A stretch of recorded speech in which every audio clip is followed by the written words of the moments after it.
Resort কি বন্ধ হয়ে গেল, এর দেখভালের পুরো দায়িত্ব আমার ঘাড়ে এসে গেল। আর মালিকের এইটুকু বুদ্ধি তো থাকাই দরকার না?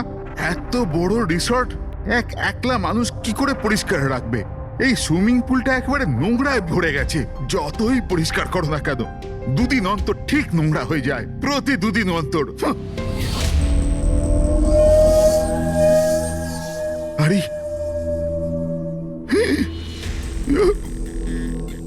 আরে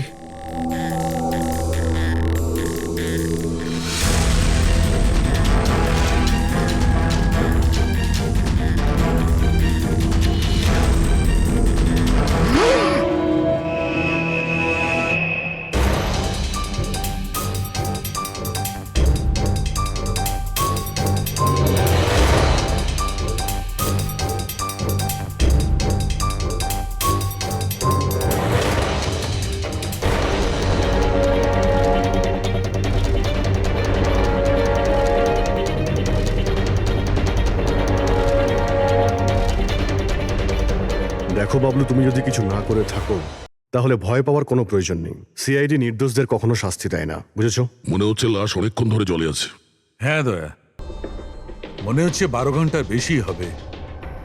কোথাও কোনো আঘাতের চিহ্ন নেই বস, শুধু এখানে এই গলায় এখানে অদ্ভুত কিছু লেগে আছে। গলা টিপে মেরেছে? আপাতত দেখে তাই মনে হচ্ছে। এই রিসর্টের চাবি কি তোমার কাছেই থাকে? না স্যার, মালিকের কাছেও একটা আছে। তুমি গেটটা দেখাও তো। পঙ্কজ, দেখো তো, একটু ভালো করে চেক করো, দেখো কিছু পাওয়া যায় কিনা।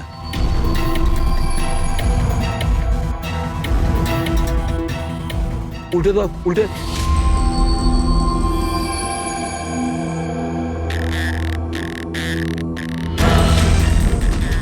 স্যার, এ তো ট্যাক্সির বিল দেখছি। ইনি কাল রাত্রে ডোমেস্টিক এয়ারপোর্ট থেকে ট্যাক্সি ধরেছিলেন। পঙ্কজ, এই লাশটার ফটো তুলে এয়ারপোর্ট সিকিউরিটিকে দেখাও, আর এর পরিচয় জানো। তালা তো ভাঙা নেই, তার মানে হলো কেউ চাবি দিয়ে খুলে ভিতরে ঢুকেছে, বা হয়তো অন্য কোনোভাবে। হতে পারে স্যার, এই রিসর্টেরই কোনো কোণাতে এই অপরাধটা হয়েছে। বা হতে পারে দয়া ওকে এখানে মেরেই এখানে ফেলে দিয়েছে, বা অন্য জায়গায় মেরে ওর লাশটাকে এখানে ফেলে রেখেছে। পুরবী, এত বড় একটা গেটের উপর দিয়ে লাশকে নিয়ে ঝাঁপ দেওয়া অসম্ভব মনে হচ্ছে। অন্য কোনো রাস্তা দিয়েই ও লাশ নিয়ে ভিতরে এসেছে। কিন্তু স্যার, ভেতরে আসবার জন্য অন্য কোনো রাস্তা নেই এটা ছাড়া। আরে তুমি আমাদের কাজটা করতে দাও না, এদিকে এসো।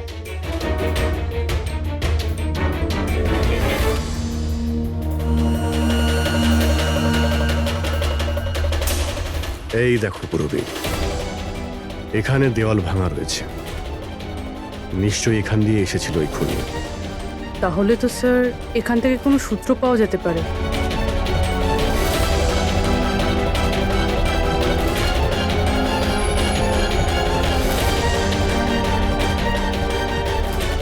এই হলো প্রমাণ, এই সোনালী সুতো।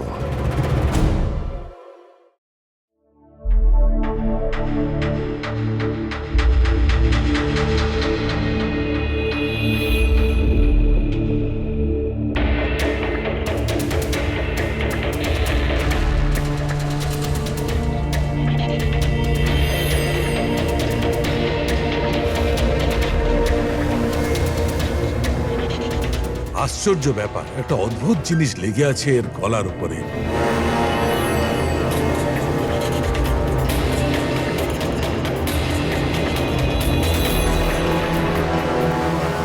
ও, কি হয়েছে স্যার?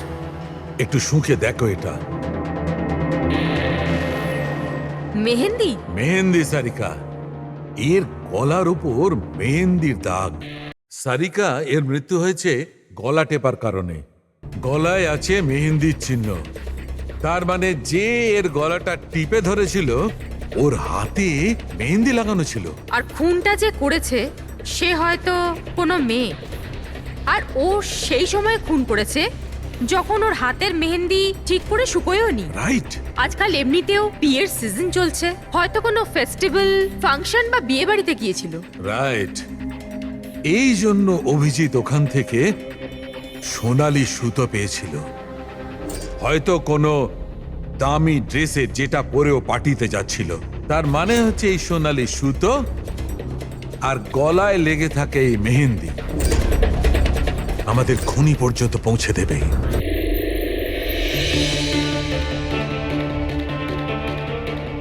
স্যার, এ হলো প্রীতি, শহরের খুব নামকরা মেহেন্দি এক্সপার্ট। দেখো মা, আমি চাই যে তুমি লাশটাকে দেখো আর এর গলায় যে মেহেন্দি লেগে আছে, যার দাগটা আমরা দেখতে পাচ্ছি, সেটার ব্যাপারে আমাদের ইনফরমেশন দাও। ডোন্ট ওয়ারি, ভয় পাবার কিচ্ছু নেই, আমরা সবাই এখানে আছি। ম্যাডাম, একজন খুনি বাইরে ঘুরে বেড়াচ্ছে, আপনি একটু সাহস করুন প্লিজ। আসুন। আমার মনে হচ্ছে কোনো মেহেন্দি পরা হাত এর গলাটা টিপেছিল। ভালো করে দেখুন একটু। আর কিছু মেহেন্দি ভিকটিমের চুলেও লেগে রয়েছে, মাথার পেছন দিকে। মেহেন্দির টেক্সচার খারাপ হয়ে গেছে, কিন্তু এটা মনে হচ্ছে যে এই মেহেন্দিটা হাত দিয়ে লাগানো হয়েছে। হাত দিয়ে? হ্যাঁ স্যার, বেশিরভাগ লোক আলাদা আলাদা ডিজাইন বানানোর জন্য স্টেন্সারের ব্যবহার করে। এই ডিজাইন স্টেন্সিলে নয়, হাত দিয়ে করা হয়েছে। হ্যাঁ স্যার। আচ্ছা, আপনি প্লিজ 1 মিনিট এদিকে আসবেন।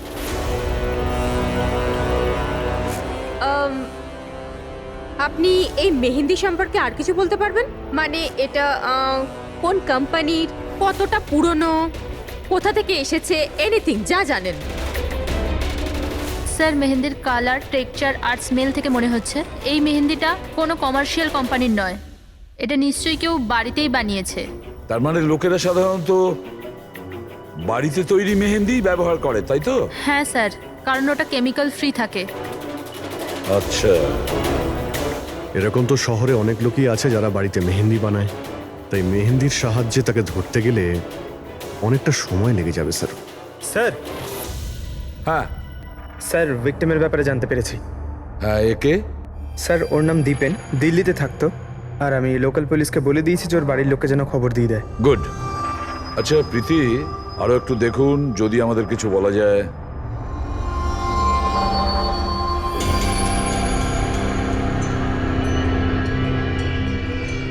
এক মিনিট স্যার। স্যার, মেহেন্দির ডিজাইন থেকে আর একটা কথা বোঝা যাচ্ছে। সেটা কি? স্যার, ওই মেয়েটার ব্যাপারে, যার মেহেন্দি এর ঘাড়ে লেগেছে। ওই মেয়েটার বিয়ে এমন একটা ছেলের সাথে হচ্ছিল যার নাম আর দিয়ে শুরু হয়। আর লেটার দিয়ে শুরু? সেটা কিভাবে জানা গেল? বেশিরভাগ নতুন বউ যখন মেহেন্দি লাগায় তো নিজের স্বামীর ইনিশিয়াল লেটার হাতে লেখায়। তো স্যার, এটা সেই ইনিশিয়াল লেটার। হ্যাঁ বস, উল্টো আর লেখা আছে। আর তাহলে আমাদের খোঁজ নিতে হবে এই সপ্তাহে এই শহরে কটা বিয়ে হয়েছে আর কটা বিয়ে হতে চলেছে যেখানে পাত্রের নাম আর দিয়ে শুরু।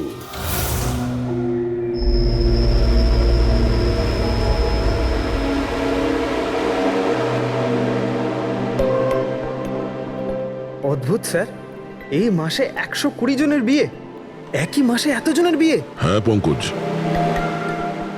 এখন বিয়ের ভালো লগ্নসা আছে।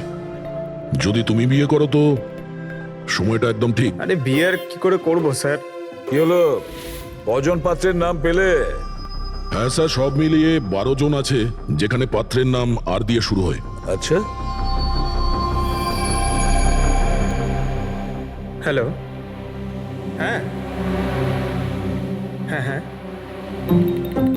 হ্যাঁ স্যার, এর গাড়ি তো দেখছি একটা শব্দেই আটকে আছে। হ্যাঁ হ্যাঁ হ্যাঁ হ্যাঁ হ্যাঁ, ওকে ওকে, থ্যাংক ইউ। স্যার, হ্যাঁ পঙ্কজ। দিল্লি থেকে অফিসার ফোন করেছিলেন। উনি বলছিলেন যে দীপেনের বাড়িতে গিয়েছিলেন কিন্তু কেউ ছিল না। আর প্রতিবেশীকে জিজ্ঞেস করে জানতে পেরেছেন ওর একটা বোনও আছে। শালিনীর নাম্বার দিয়েছেন উনি? হ্যাঁ স্যার, পাঠিয়েছেন। আর উনি বলছিলেন যে দীপেন মাত্র 4 মাস আগেই ওখানে শিফট হয়েছে। একটা মেয়ের সঙ্গে ব্রেকআপ করে আর অন্য কারোর সঙ্গে বিয়ে করে নেয়। এই জন্য শালিনীর সঙ্গে ওর ঝগড়া হয় আর সেই জন্য এখানে চলে আসে। কি নাম বললে ওই মেয়েটির যে দীপেনকে মনে আঘাত দিয়েছে? ইরা। ইরা। স্যার হতে পারে কালকে রাত্রে দীপেন ইরার বিয়ে পণ্ড করতে এসেছিল এখানে, আর ইরা ওকেই মেরে দিয়েছে। আচ্ছা, এই ওয়েডিং কার্ডসে ইরা নামের কোনো মেয়ের কার্ড আছে?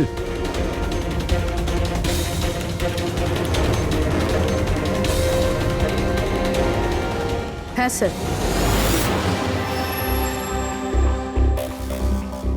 ইরা ওয়েটস রোহিত, এই দেখুন।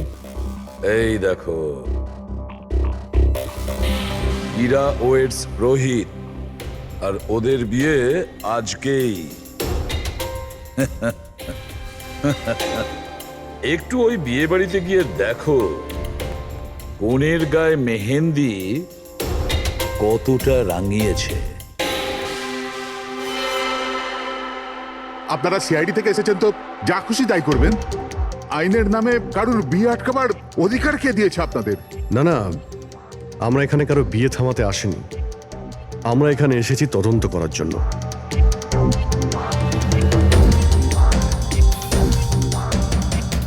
কিন্তু স্যার, আপনাদের এই তদন্ত আমার বোনের বিয়ের পরেও তো করতে পারেন। যত তাড়া আছে আপনাদের এই বিয়েটা করানোর জন্য, তার থেকে বেশি তাড়া আছে আমাদের খুনিকে ধরার জন্য।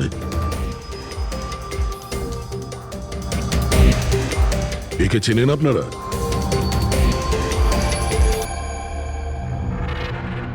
এটা তো দীপেন। মানে চেনেন কি করে?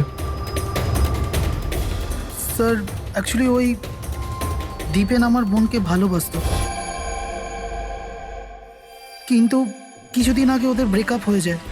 আমি বলেছিলাম না যে চলো ফিরে যাই, কিন্তু আমার কথা শুনছে না কে? দেখো এবার সিআইডিও চলে এসেছে। জানি না কি কুক্ষণে এদের সঙ্গে আমরা সম্বন্ধ তৈরি করেছি। দেখুন, দীপেনের ঘাড়ে আমরা কিছু মেহেন্দির চিহ্ন দেখতে পেয়েছি, আর আমাদের সন্দেহ যে সেই চিহ্ন ইরার হাত থেকে এসেছে।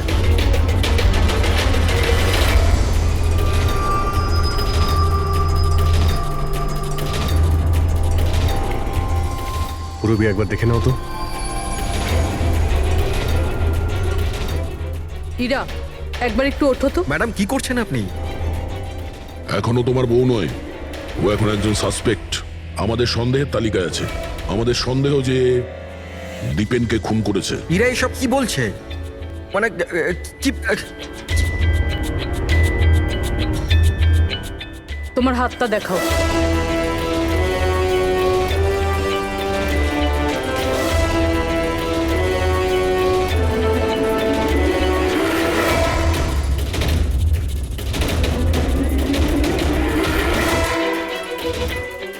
স্যার, এর মেহেন্দি তো একদম ঠিক আছে। আরে তাহলে দীপেনের গলায় যে মেহেন্দির দাগ ছিল সেটা কার হাতের ছিল? পুরবি, তুমি ওর ঘোমটাটা একবার তোলো। স্যার,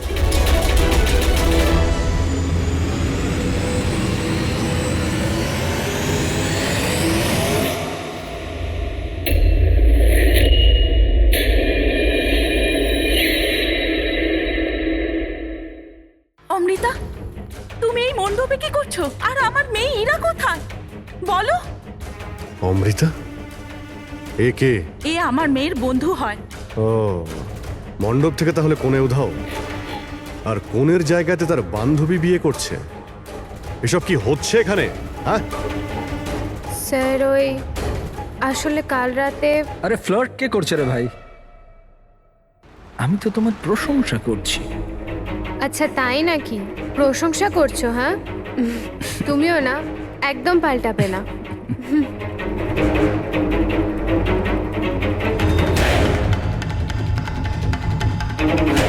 এই লোকটা কি জ্বালা। অমৃতা, অমৃতা শোনো। কার্তিক, কি হলো? ওই আমি এক্ষুনি দীপেনকে দেখলাম, ও ইরাকে টেনে নিয়ে যাচ্ছিল। দীপেন? হ্যাঁ। ওরা তো সাহস কোথায়? ওইদিকে চলো।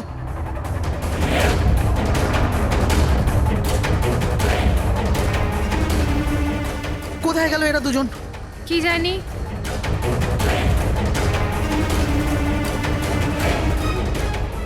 এটা তো ইরার ফোন। পাওয়া যায়নি ওকে? না স্যার, ওদের পাইনি। তো দীপেন এখানে এসেছিল আর ইরাকে জোর করে নিয়ে গেছে, কিডন্যাপ করে। স্যার কিডন্যাপ তো বলা যায় না, কিন্তু কিডন্যাপ বলা যাচ্ছে না মানে? ওই অমৃতা, এটা একটা মার্ডার কেস, আর সিআইডির কাছ থেকে কিছু লুকোনোর চেষ্টা করলেও সেটা খুব খারাপ হবে। অমৃতা, যা জানো সত্যি সত্যি বলো। স্যার স্যার সত্যি তো এটা যে ইরা এই বিয়েটা করতেই চাইছিল না। ও তো দীপেনকে ভালোবাসতো। ও তো শুধু বাড়ির লোকেদের চাপে পড়েও এই বিয়ের জন্য রাজি হয়েছিল। অমৃতা চুপ করো, আমি তো আগে থেকেই জানতাম এরা হলো 420। আর কি কি রহস্য রয়েছে যা এখনো সামনে আসতে চলেছে? এখানেই বলবেন নাকি সিআইডি ব্যুরোতে গিয়ে চা খেতে ইচ্ছে করছে? হ্যাঁ স্যার, ব্যাপারটা হলো গত কমাস ধরে আমার ব্যবসা ঠিকঠাক চলছে না, আমার প্রচুর লোকসান হয়ে যাচ্ছিল। সুশীল বাবু আমার বিজনেসটাকে স্টেবল করবার জন্য প্রচুর সাহায্য করেছে। তো নিজের মেয়ের বিয়ের ডিল করেছিলেন আপনি, যাতে আপনার ডুবে যাওয়া বিজনেসটা আবার ভালো মতো দাঁড়িয়ে যায়, কি? তাই ইরা উধাও হয়ে যাওয়ার পর অমৃতাকে এই মণ্ডপে বসিয়েছেন যাতে কোনোভাবেই এই বিয়েটা না আটকায়। বাহ! আর অমৃতা, তুমি এই পুরো ষড়যন্ত্রে এত সহজেই যোগদান করলে? আমি এসব কিছুই জানতাম না। আমাকে তো কার্তিক বলেছিল যতক্ষণ ইরাকে পাওয়া যাচ্ছে না আমি এখানে বসে থাকি। এখনই তো 7 পাক হতো, তারপর বিয়েও করে নিতে আমাকে ঠকিয়ে। না, আমি মণ্ডপ থেকে বেরোতেই যাচ্ছিলাম, আর তখনই সিআইডি এখানে চলে এলো, আর সত্যি সবার সামনে চলে এলো। অর্ধেক সত্যি তো সামনে এসছে, আর বাকি অর্ধেক সত্যি সামনে আসবে যখন এটা জানা যাবে যে দীপেনকে মারার পর ইরা কোথায় চলে গেছে। আমার মেয়ের উপর মিথ্যে অপবাদ দেবেন না স্যার। ও তো দীপেনকে ভালোবাসতো, ও কেন খুন করবে ওকে? যদি আপনার মেয়ে নির্দোষ হয় তাহলে ও বাড়িতে ফিরে আসেনি কেন? দীপেন খুন হওয়ার পর থেকে ও নিখোঁজ হয়ে গেছে।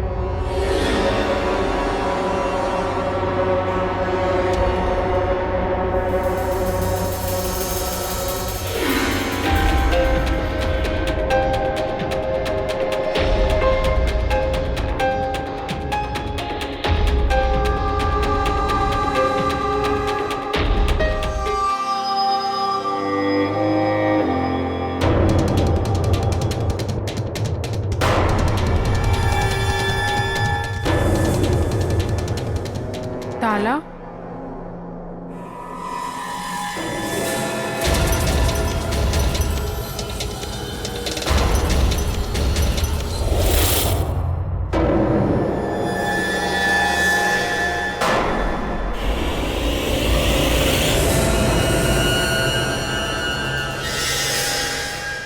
দেখো বস, ইরা নিজের মেহেন্দি পরা হাত দিয়ে দীপেনের গলা নিশ্চয়ই ধরেছিল, কিন্তু দীপেনের মৃত্যু ইরার হাতে হয়নি। দীপেনের মৃত্যু হয়েছে কি করে? এর গলার উপর এই যে মেহেন্দির চিহ্ন আছে, যখন পরিষ্কার করলাম তখন দেখলাম আর একটা দাগ আছে। এই দেখো, এইটা। আর এই চিহ্নটা হচ্ছে কোনো দড়ির, যার কারণে দীপেনের মৃত্যু হয়েছে। তার মানে দীপেনের মৃত্যু গলায় দড়ি দিয়ে টানার কারণে হয়েছে। কিন্তু যদি ইরা খুন না করে তাহলে ইরা কোথায়? আচ্ছা, এমনটা নয় তো যে ওকেও কোনো ক্ষতি করা হয়েছে? স্যার, একটা কথা কিছুতেই মাথায় ঢুকছে না। যদি ইরা এই খুনটা না করে থাকে তাহলে করলো কে? এই খুন হয়তো ইরার বাড়ির লোকেদের মধ্যেই কেউ করেছে। আর তাছাড়া দীপেনের উপস্থিতি ওরা পছন্দ করেনি। হতে পারে দীপেনের কারণে বিয়েতে কোনো বাধা আসবে, সেই জন্য দীপেনকে খুন করে দিয়েছে। স্যার, স্যার, ইরার ফোন থেকে জানা গেছে যে ওর নিখোঁজ হওয়ার 3 ঘন্টা আগে দীপেনের বোন শালিনীর ফোন আসে। ও দিল্লি থেকে বম্বে চলে তো আসে, কিন্তু ফোন তুলছে না। শালিনীর ফোন ট্র্যাক করো, দেখা তো যাক ও এখন কোথায় আছে। আর বাকি রইল ওই সোনালি সুতো, কার হতে পারে?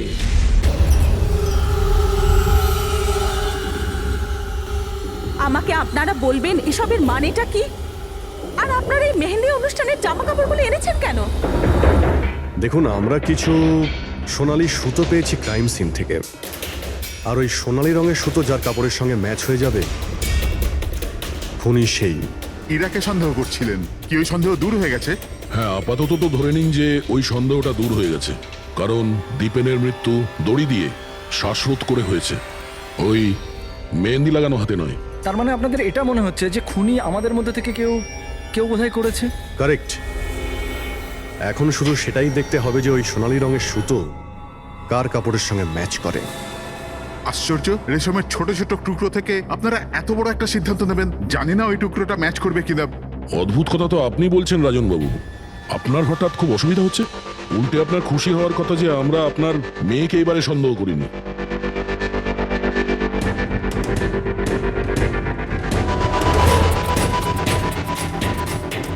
স্যার, এই সোনালি সুতোটা রাজেনের পাঞ্জাবির সাথে ম্যাচ করে। স্যার এই দেখুন, সুতোটা এইখান থেকে ছিঁড়েছে।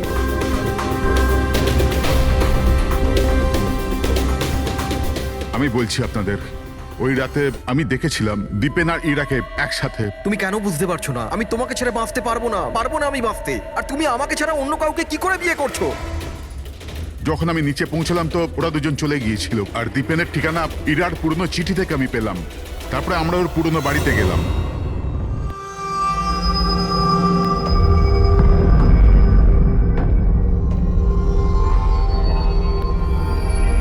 এ কি, দীপেন এইখানে? ইরা ইরা ইরা ইরা ইরা ইরা মা!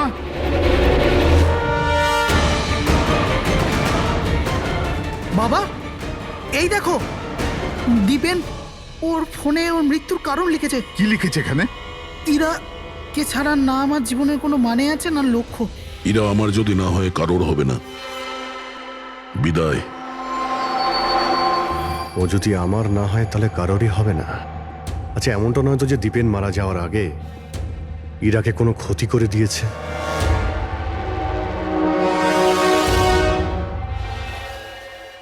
হ্যাঁ পঙ্কজ, হ্যাঁ, দীপেনের বোন শালিনীর মোবাইল ফোন ট্র্যাক হয়ে গেছে।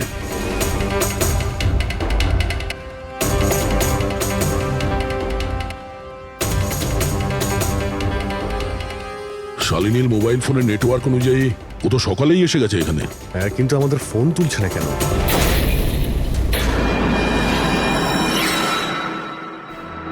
ব্লাস্ট! শালিনী, শালিনী, শালিনী, শালিনী, শালিনী, শালিনী!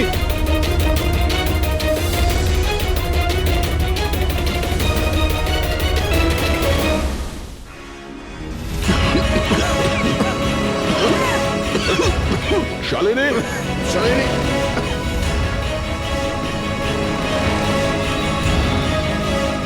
শালিনী, শালিনী!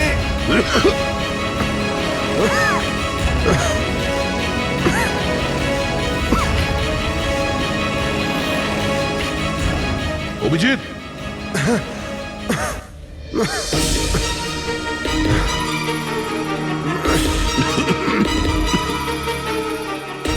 অভিজিৎ সাবধানে। কে ওখানে?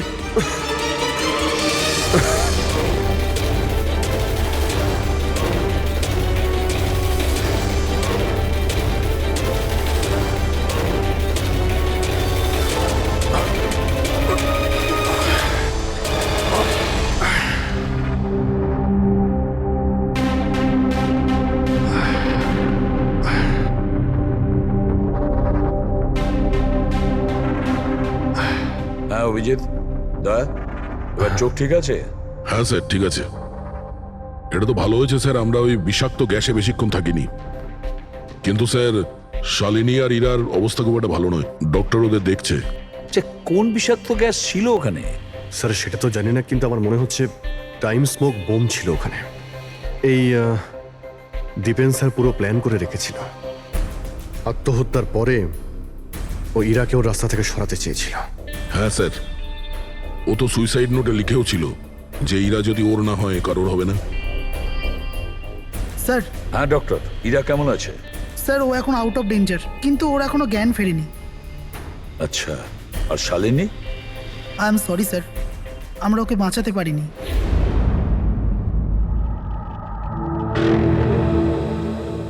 স্যার স্যার এই দীপেন শুধু নিজের প্রাণ নেয়নি, বরং বরং ওর বোনের মৃত্যুরও কারণ হয়েছে। সেটাই তো। হ্যাঁ শালুকে বলো। আচ্ছা ঠিক আছে, আমরা আসছি। কি হয়েছে স্যার? শালুকে বলছিল দীপেন আত্মহত্যা করেনি।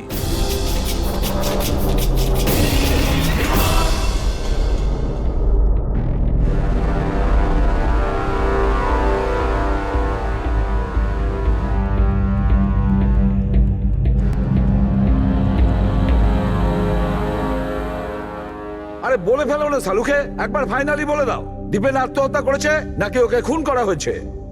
বস আমি জানি যে তোমরা খুবই বিরক্ত হচ্ছ। তোমাদের মনে হচ্ছে সালুকে কোনো কথাই বলছে না। কখনো বলছে ইরা দীপেনকে হত্যা করেছে, কখনো বলছে যে দীপেনের হত্যা ইরা করেইনি, কখনো বলছে দীপেন আত্মহত্যা করেছে, কখন বলছে দীপেন আত্মহত্যা করেনি। কিন্তু আমি কি করব ভাই, এই কেসটার সূত্র খুব অল্প অল্প করে আসছে। আরে স্যার, যে প্রমাণ পেয়েছেন সেটা নিয়ে কিছু বলুন না। দেখো বস, যখন কোনো মানুষকে ফাঁসির দড়িতে ঝোলানো হয় আর যখন দড়িটায় টান পড়ে তখন ওর শ্বাস বন্ধ হতে থাকে, আর তখন সে শ্বাস নেওয়ার জন্য ছটফট করে, তার ঘাড়টা নড়তে থাকে, আর ঘাড় নড়ার কারণে ফাঁসটা চেপে বসে, আর ওর ঘাড়ের ঠিক পেছন দিকে ওই ফাঁসির দড়ির গিঁটের চিহ্নটা দেখা যায়।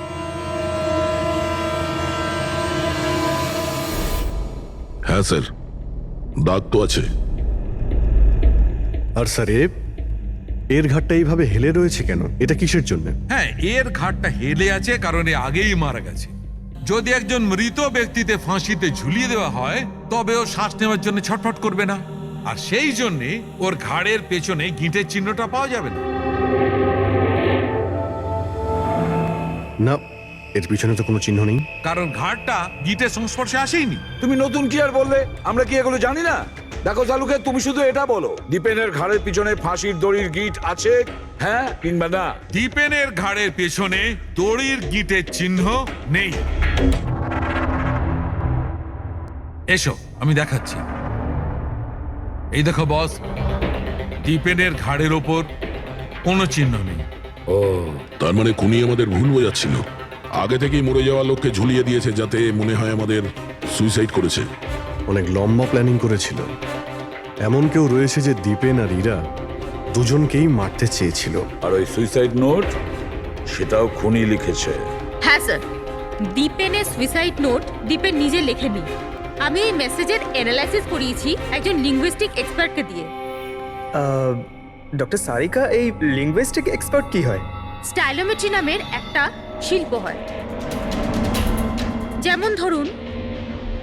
যেমন প্রত্যেক মানুষের আঙ্গুলের ছাপ আলাদা আলাদা হয়, ঠিক তেমনই তার হাতের লেখা স্টাইল, তার ধরন আলাদা আলাদা হয়। প্রত্যেকটা মানুষের লেখার ধরন আলাদা। কেউ অক্ষরগুলোকে একটু ছোট ছোট লেখে, কেউ অক্ষরগুলো বড় বড় লেখে, মাঝখানে অনেকটা ফাঁকা থাকে, কেউ একদম সোজা লাইনে লেখে, কেউ এবড়ো খেবড়ো লেখে। কিছু লোক প্রত্যেকটা অক্ষরের পরে কমা দেয়, যেমন ফ্রেডি দিয়ে থাকে। সবার লেখার ধরন আলাদা আলাদা। এক্সপার্ট এগুলোও বলতে পারেন? শুধু এটুকুই নয়, এক্সপার্ট এটাও বলতে পারে যে টাইপ করেছে সে নারী না পুরুষ। তাহলে সারিকা, ওই সুইসাইড নোট দীপেন লিখেছে কি না? না স্যার, আমি দীপেন আর ইরা দুজনের ফোনসে চেক করেছি, তো আমি একজনের সম্পর্কে জানতে পেরেছি যার লেখার ধরন এক্স্যাক্টলি সুইসাইড নোটের সঙ্গে ম্যাচ করছে। এই যে সেই মেসেজ, এই মেসেজেও সুইসাইড নোটের মতো প্রত্যেকটা সেন্টেন্সের মাঝে 3টে ডট আছে। প্রত্যেকটা সেন্টেন্স শর্ট আর ক্রিস্প, আর প্রত্যেকটা মেসেজ হয় গুড বাই না হলে বিদায় লিখে শেষ করা হয়েছে। যেভাবে ওই সুইসাইড মেসেজে বিদায় লেখা হয়েছিল, এখানে গুড বাই লেখা হয়েছে। আচ্ছা, তার মানে হলো আমরা সেই খুনিকে খুঁজে পেয়েছি।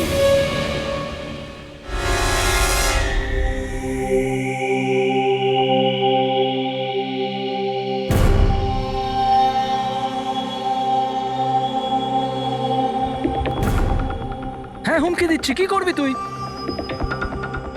সিআইডির সামনে কাউকে হুমকি দেওয়া ভালো কথা নয়। কিন্তু আমি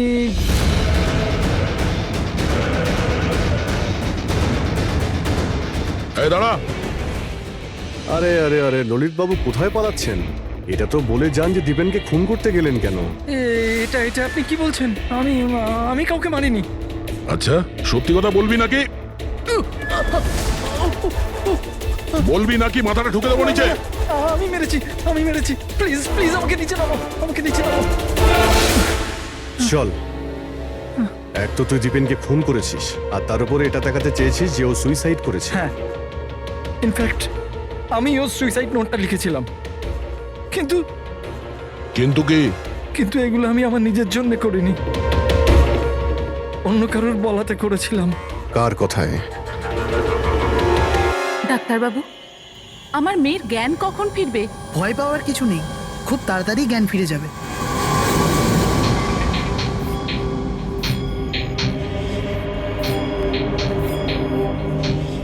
ললিত,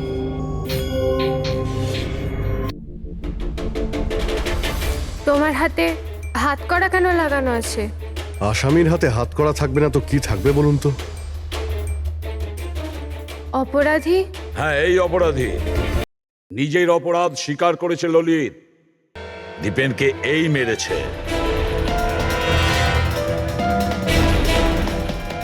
ললিত, এনারা সবাই কি বলছেন আর তুমি কেন করলে এইসব? দেখলেন স্যার, অবাক হওয়ার কি সুন্দর অ্যাক্টিং করছে এরা। যেখানে সত্যি এটাই যে ললিতকে খুন করতে বলার আসল অপরাধী এখানে এই রুমে উপস্থিত আছে। হ্যাঁ, এটা আপনি কি বলছেন? এখানে আমার মেয়ে জীবন মৃত্যুর সঙ্গে লড়াই করছে আর আপনি উল্টে আমাদেরই দোষী করছেন।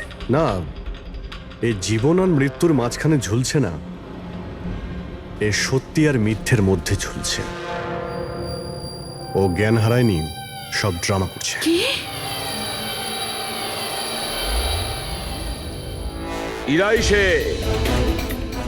ইরাই ললিতকে বলেছে দীপেনকে মেরে ফেলার জন্য।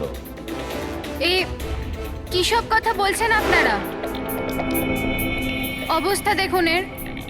আপনাদের মনে হয় যে এ জেনে শুনে বিষের কন্ট্যাক্টে গেছে? স্যার, ইঞ্জেকশন লাগিয়ে দিই? হ্যাঁ হ্যাঁ, নিশ্চয়ই, তাড়াতাড়ি।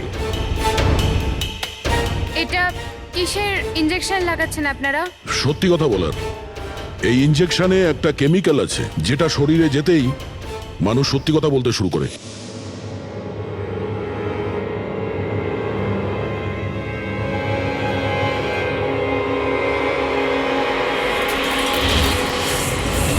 না, শুনুন। ইরা, ইরা, আরে রে কোথায় যাচ্ছে? দাঁড়াও। ইরা থামো, ইরা।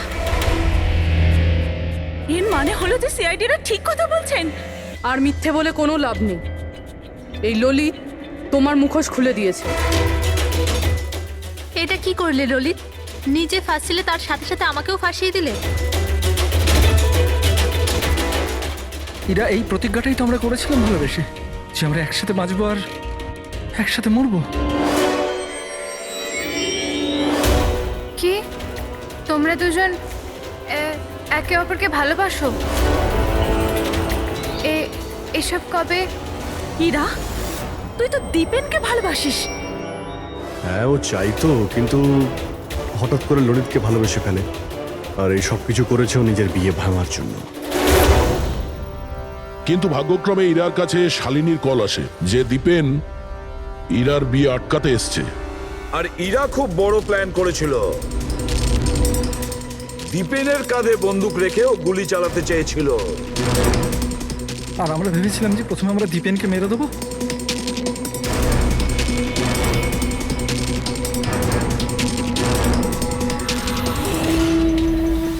আর অনেক দূরে গিয়ে তোমরা ঘর বাঁধবে, কিন্তু ভুলে গিয়েছিলে তোমরা যে অন্যায়ের পথে কখনো সাফল্য আসে না। বুঝেছো?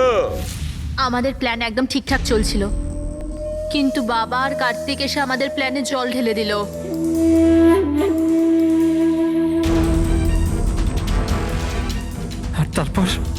আমাদের একটা নতুন প্ল্যান বানাতে হলো। আর ওই নতুন প্ল্যানেও আমার মরার অ্যাঙ্গেলটা ছিলই। বোমের ব্যবস্থা হয়ে গেছে। তুমি বোম ঠিক করে চেক করেছো তো? হ্যাঁ হ্যাঁ, করে নিয়েছি। কিছুক্ষণের মধ্যে বোম ফেটে যাবে। আর লাশের বন্দোবস্ত করেছো? হ্যাঁ, অসুবিধা ছিল, কিন্তু কিছু টাকা দিয়ে ওই লাশটাও পেয়ে গেছি। ব্যাস, তাহলে হয়ে গেছে কাজ। আমি লাশকে আবার নিজের জামা কাপড় পরিয়ে দেবো, আর যখনই বোম ফাটবে তখন সবার মনে হবে যে দীপেনের সাথে সাথে আমিও মরে গেছি। আচ্ছা, আমি বোমটা চেক করে আসি। ওকে?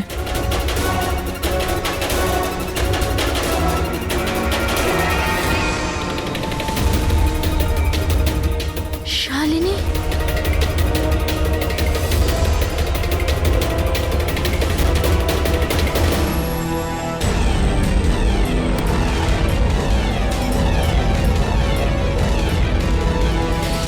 আর সেই কারণে তুমি শালিনীকে মেরে ফেলেছো।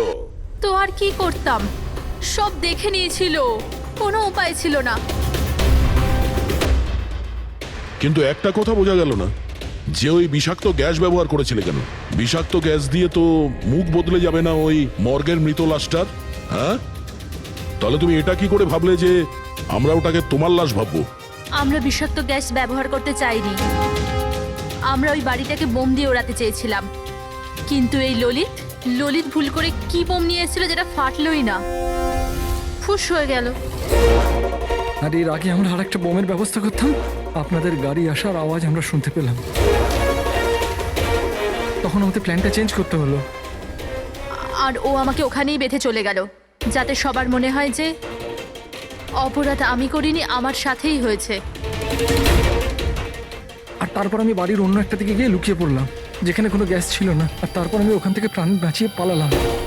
আমরা এটা চাইছিলাম যে আপনাদের যাতে মনে হয় এই সমস্ত কাজকর্ম দীপেন করেছে। ও নিজে তো আত্মহত্যা করে নিল, কিন্তু ইরাকে মারতে অসফল হয়েছিল। নিজেদের জীবনটাকে সুন্দর করবার জন্যে একটা নয়, দুটো নয়, তিনটে প্ল্যান করেছিলে তোমরা, আর দুটো নিরীহ লোকের প্রাণও নিয়েছো তোমরা। এবার জেলের গড়াদের পেছনে পৌঁছতে পৌঁছতে প্ল্যান তৈরি করো ফাঁসি থেকে নিষ্কৃতি পাওয়ার জন্য।